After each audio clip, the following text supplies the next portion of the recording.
It is here, outside Monroe, Louisiana, where law enforcement officers say at just after midnight on May the 10th, 2019, an unarmed African-American motorist, Ronald Greene, lost control of his rental car, crashed and died.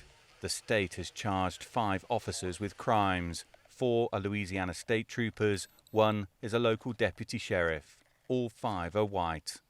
His mother, Mona Hardin, remembers the call from her daughter, telling her the news. Before I could say anything else, she said, "He didn't make it, Mama." And my knees just went out from under me.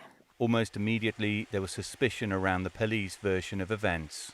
That's when my grandson in Louisiana said, "It doesn't look right, Granny." The doctor said, "It doesn't measure up."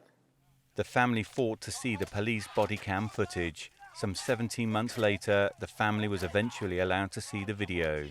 In it, they saw that Greene had been stun-gunned, punched, pepper-sprayed and placed in a chokehold by the officers. He was also dragged face down while handcuffed and shackled and was left face down for at least 9 minutes. They put it on, it was a huge wall, and I walked across the screen and I could see that Ronnie wasn't meant to get out of it alive. I saw that. He didn't stand a chance. The events that took place here only really became public after police finally released a video in May 2021. That's 2 years after Greene's death. Last December, 5 law enforcement officers were indicted. They faced charges ranging from negligent homicide to obstruction of justice. Louisiana State Police claimed that Greene's death was crash-related. An FBI review rejected that finding.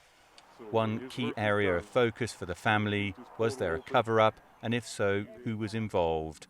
Louisiana Governor John Bel Edwards has said allegations of a cover-up are, quote, overblown or just false. I've always said, just do the right thing.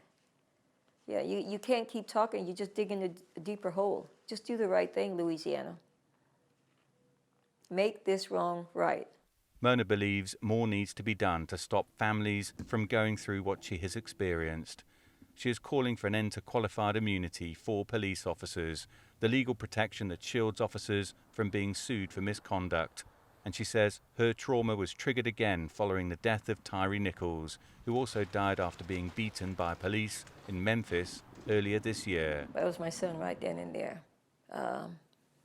My heart immediately went out. I identified immediately with their family. Mona does not know if she will ever truly see justice for her son, but she vows to continue fighting for it.